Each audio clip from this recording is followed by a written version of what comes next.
Une méditation tirée du livre Maranatha, le Seigneur vient d'Ellen White. 26 mars. Votre cas sera examiné. Craignez Dieu et donnez-lui gloire, car l'heure de son jugement est venue. Apocalypse 14, verset 7. En 1844, notre grand souverain sacrificateur entra dans le lieu très saint du sanctuaire céleste pour commencer l'œuvre du jugement investigatif.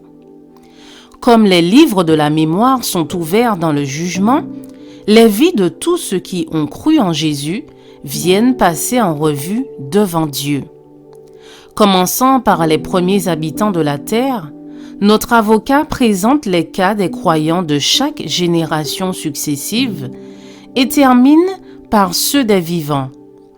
Chaque nom est mentionné, chaque cas est pesé avec le plus grand soin.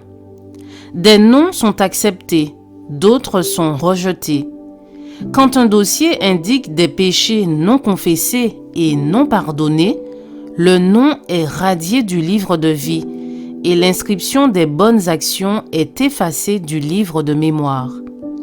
Le Seigneur disait à Moïse: « C'est celui qui a péché contre moi que j'effacerai de mon livre. » Exode 32, verset 33. Nous vivons à l'époque du grand jour des expiations. Quand, dans le service symbolique, le souverain sacrificateur faisait l'expiation pour Israël, chacun devait se repentir de ses péchés et s'humilier devant le Seigneur, sous peine d'être retranché de son peuple. Maintenant, de même, pendant les quelques jours de grâce qui restent encore, tous ceux qui veulent que leur nom soit maintenu dans le livre de vie doivent affliger leur âme devant Dieu, ressentir une véritable douleur de leurs péchés et faire preuve d'une sincère conversion et d'une vraie repentance. Voilà ce qui doit être approfondi, avec un fidèle examen du cœur. Tous ceux qui s'efforcent de soumettre les mauvais penchants qui cherchent à prendre le dessus ont une lutte ardente devant eux. Cette œuvre de préparation est une œuvre individuelle. Nous ne sommes pas sauvés par groupe. La pureté et la consécration de l'un ne sauraient compenser le manque de ses qualités chez un autre. Quoique toutes les nations doivent passer en jugement, Dieu examinera le cas de chaque individu avec autant de soin que si celui-ci était seul sur la terre. Chacun devra être mis à l'épreuve et être trouvé sans tache, ni ride, ni chose de semblable.